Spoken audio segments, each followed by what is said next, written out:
Assalamu alaikum viewers, I am Amir Miraj and you are watching Concept Coaching. Viewers, English कोई मुश्किल ज़ुबान नहीं है, इसके लिए सिर्फ समझने की ज़रूरत है because English is a language not a subject. तो हमने सिर्फ इंग्लिश को समझना है कि इसकी ट्रांसलेशन कैसे की जाती है। जो बच्चा या जो इंसान उर्दू से इंग्लिश ट्रांसलेशन कर लेता है वो अच्छी इंग्लिश लिख सकता है। सो मेरी कोशिश है कि मैं आपको आसान ज़ुबान में आसान तरीके से इंग्लिश समझाऊं और ये बताऊं कि इंग्लिश को हमने ट्रांसलेशन कैसे करनी है और ट्रांसलेशन करने का क्या तरीका है। और आज मैं आपके पास लाया हूं डबल पास्ट कंडीशनल। इससे पहले हमने डबल पास्ट किया है लेकिन वो कंडीशनल नहीं था, ये डबल पास्ट कंडीशनल है। इसमें शर्त होगी यानी शर्त होगी और उसकी जज़ा होगी यानी उसका रिज़ल्ट होगा। तो ये आपके सामने सेंटेंस है, अगर वो मेहनत करता तो वजीफ़ा हासिल कर लेता। तो इस तरह के अगर सेंटेंस आ जाए तो हमने इसकी ट्रांसलेशन फिर कैसे करनी है। तो व्यूवर्स, मैं भी आपको इसकी ट्रांसलेशन सिखाऊंगा। तो आइए देखते हैं कि ट्रांसलेशन कैसे करेंगे इसकी। जी तो व्यूवर्स, इसकी हमने ट्रांसलेशन कैसे करनी है। तो अगर आपने मेरा चैनल सब्सक्राइब नहीं किया तो आप मेरा चैनल सब्सक्राइब करें, लाइक करें और दूसरों में शेयर करें। इंशाल्लाह मैं आपके लिए इंग्लिश इतनी आसान कर दूंगा कि आपके लिए इंग्लिश लिखना कोई मसला ही नहीं रहेगा। आप आसानी से इंग्लिश लिखेंगे and you will write correct English and you will translate the sentences very easily. So आइए अपने लेसन का आगाज़ करते हैं, देखते हैं कि इसकी ट्रांसलेशन कैसे करेंगे। तो व्यूवर्स, इसके लिए अगर वो मेहनत करता तो वजीफ़ा हासिल कर लेता। तो देखिए ये कंडीशन है, अगर वो मेहनत करता, ये कंडीशन है और ये इसकी रिज़ल्ट है। तो अगर वो मेहनत करता तो वजीफ़ा हासिल कर लेता। तो इसमें जो अगर वाला पार्ट है, अगर वो मेहनत करता, इसमें आपने हैड लगाना है और वर्ब की थर्ड फॉर्म लगानी है हैड के साथ। और इस वाले में आपने वुड हैव इस्तेमाल करना है, वुड हैव का इस्तेमाल करेंगे, वुड हैव।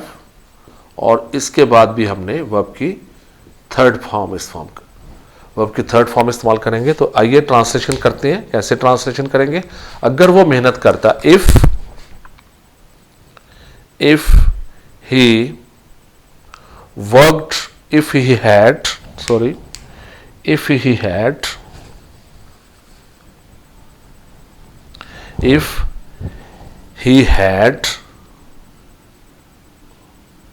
worked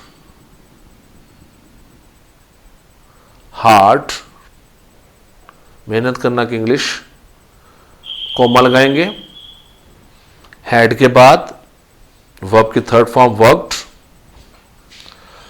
तो वजीफा हासिल कर लेता। ही वुड हैव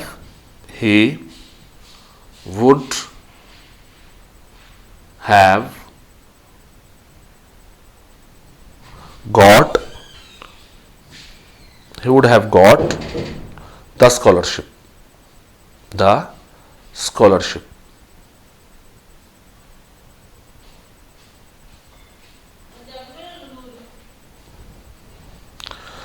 तो आपने देखा कि इस पहले में हैड लगाएंगे वर्ब की थर्ड फॉर्म और इसमें हम वुड हैव इस्तेमाल करेंगे, वुड हैव और उसके बाद वर्ब की थर्ड फॉर्म। ये वर्ब की थर्ड फॉर्म है, gate, got.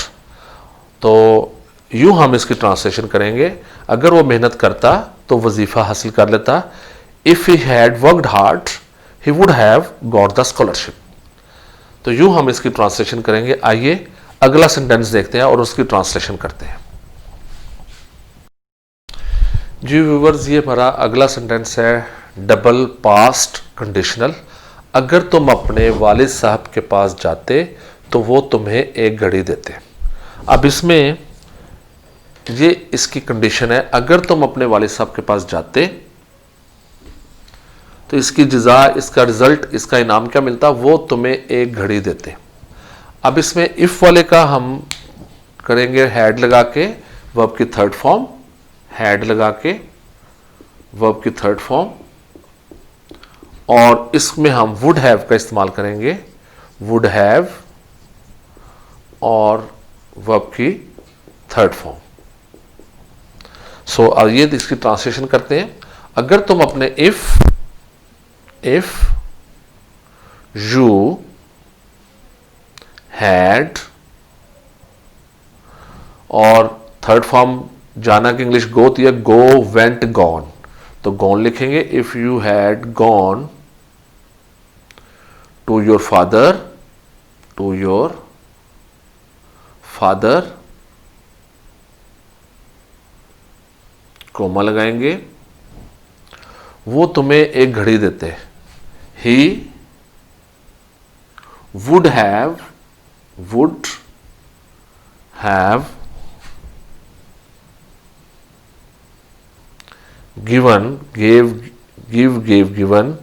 given you a watch।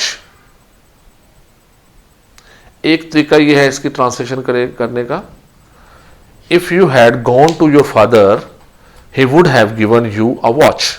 दूसरा इन केस के साथ भी कर सकते हैं। इन केस, ये मैंने आपको बताया था, इफ की जगह हम इन केस भी लगा सकते हैं। In case you had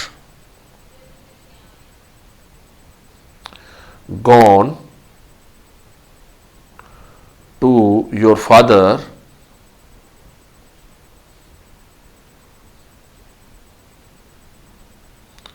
comma he would have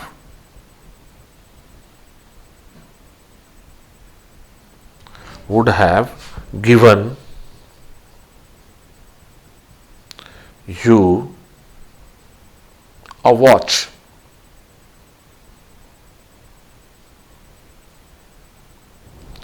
तो इन केस के साथ भी आप कर सकते हैं। In case you had gone to your father he would have given you a watch. तो व्यूअर्स, हम इस तरह इस सेंटेंस की ट्रांसलेशन करते हैं। एक में हैड लगाते हैं इफ वाले में, और दूसरे में वुड हैव लगाते हैं। आइए एक और सेंटेंस करते हैं।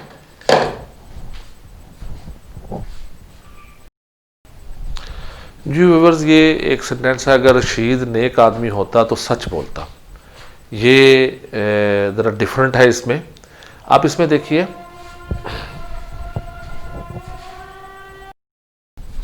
जी व्यूअर्स, ये हमारा सेंटेंस ज़रा मुख्तलिफ है। अगर रशीद नेक आदमी होता तो सच बोलता। अब इसमें तो वर्ब आ रहा है, लेकिन वो पहले वाले सेंटेंस में वर्ब नहीं है, एडजेक्टिव है। तो इस सूरत में अगर वर्ब ना हो, उसमें एडजेक्टिव हो या नाउन हो, तो फिर हम हैड बीन इस्तेमाल करते हैं। ये आपने याद रखना है कि यहाँ पर देखिए, ये नेक है, ये एडजेक्टिव है, ये एडजेक्टिव है। तो अगर एडजेक्टिव आ जाए तो आपने फिर इससे पहले हैड बीन इस्तेमाल करना है, हैड नहीं इस्तेमाल करना, हैड बीन इस्तेमाल होगा। एडजेक्टिव आ जाए या नाउन आ जाए तो ये आप याद रखें, फिर आपने हैड बीन इस्तेमाल करना है, हैड इस्तेमाल नहीं करना। हैड उस वक्त इस्तेमाल करते हैं जब वर्ब आ जाता है। जब वर्ब आ जाए, जैसे यहां पर सच बोलना वर्ब है, तो यहां वर्ब नहीं है। अगर शीज नेक आदमी होता तो सच बोलता, तो चूंकि यहां वर्ब नहीं है तो फिर हम हैड बीन इस्तेमाल करेंगे। एडजेक्टिव आ जाए, नाउन आ जाए, या यही नॉर्मली आते हैं एडजेक्टिव या नाउन, तो इनके साथ आपने हैड बीन इस्तेमाल करना है। अब इसकी ट्रांसलेशन हम कैसे करेंगे? If Rashid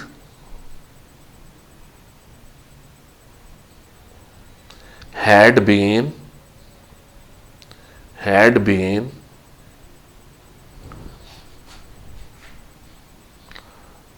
a noble fellow,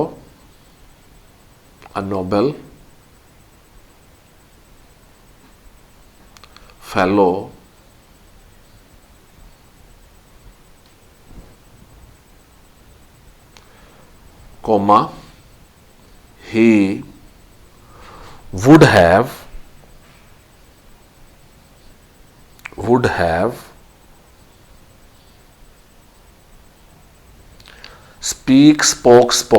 spoken the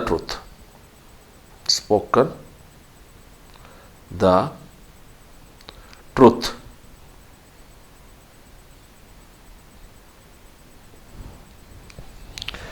If Rashid had been a noble fellow, he would have spoken the truth. तो likewise इस तरह भी कर सकते हैं, in case Rashid had been a noble fellow,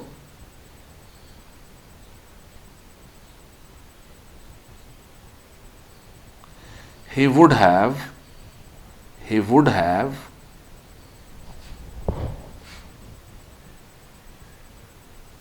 spoken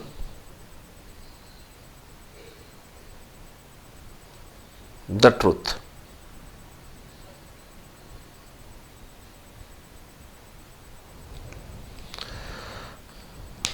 If Rashid, in case Rashid had been a noble fellow, comma, he would have spoken the truth. तो इस तरह हम जब हमारे पास देखिए यहाँ पर हैड बीन हमने क्यों इस्तेमाल किया है, क्योंकि ये हमारे पास आगे हैड बीन उस वक्त इस्तेमाल करेंगे जहाँ पर ये एडजेक्टिव आ जाए, एडजेक्टिव से पहले आपने हैड बीन इस्तेमाल करना है। तो ये एडजेक्टिव है, तो इससे पहले आपने हैड बीन इस्तेमाल करना है। तो यूँ हम हैड बीन इस्तेमाल करेंगे अगर वर्ब ना आए तो। इसी तरह अगर सेकंड सेंटेंस में भी अगर वर्ब ना आए तो हम लिखेंगे वुड हैव बीन। तो एक एग्जांपल इसकी मैं आपको और करवाता हूं, एक एग्जांपल और करते हैं। व्यूअर्स, ये हमारा आखिरी सेंटेंस है, अगर मैं तुम्हारी जगह होता तो उसके मुंह पर थप्पड़ मारता। अब इसमें भी देखिए पहले वाले सेंटेंस में वर्ब नहीं आया, अगर मैं तुम्हारी जगह होता तो नाउन आ रहा है। तो अब हम इसकी जब ट्रांसलेशन करेंगे तो हम इस तरह करेंगे, इन केस आई, अब हैड नहीं लगाना, had been, I had been, क्योंकि नाउन आ गया, वर्ब नहीं, I had been in place of you, in place of you, comma लगाएंगे। अब मैंने हैड बीन क्यों लगाया, देखिए इसके बाद हैड बीन के बाद यहां पर नाउन आ गया, तो इसलिए हमने वर्ब नहीं आया। So this is a noun, place जो है date is a noun.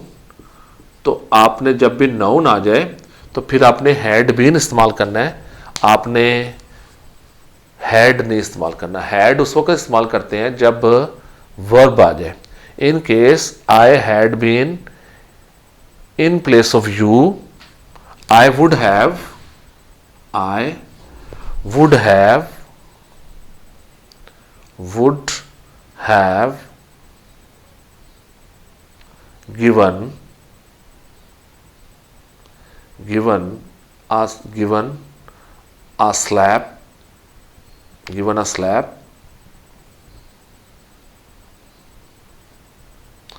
given a slap on his face. So in case I had been in place of you, I would have given a slap on his face. तो in case की जगह पर आप, अगर आप in case नहीं लगाना चाहते तो इसकी जगह पर आप इफ भी यूज कर सकते हैं। आप यूं भी कर सकते हैं, if I had been in place of you, I would have given a slap on his face. तो आप ये दो तरीके से मैंने आपको ट्रांसलेशन सिखाई है। अगर आप इस तरीके से याद कर लें तो आपकी इंग्लिश अच्छी हो सकती है। ये कंडीशनल सेंटेंस कहलाता है डबल पास्ट का। अगर मैं तुम्हारी जगह होता तो उसके मुंह पर थप्पड़ मारता। तो in case I had been in place of you, I would have given a slap on his face. So ये हमारा एक स्ट्रक्चर था। तो व्यूअर्स, इंग्लिश कोई मुश्किल नहीं है, सिर्फ समझने की बात है, ट्रांसलेशन करने की बात है। आप अगर ट्रांसलेशन को समझ जाएंगे तो आपके लिए इंग्लिश बहुत आसान हो जाएगी। आप इंग्लिश को आसानी से सीख भी लेंगे। This is a language, not a subject. So try to speak, try to write correct English. इंशाल्लाह आपकी इंग्लिश बहुत अच्छी हो जाएगी और आप इंग्लिश बेहतर लिखना शुरू हो जाएंगे। Keep on watching my channel on YouTube, Concept Coaching, and I will come with the latest videos with new structures and new English grammar, and I will teach you inshallah. Don't you worry about it. And inshallah You will learn a lot. Just what you have to do, just subscribe my channel and share it and like it. Bell के icon पे click करें and then I will come with latest videos. You will get my lead videos. So see you in the next video. Till then, Allah Hafiz, Pakistan Zindabad.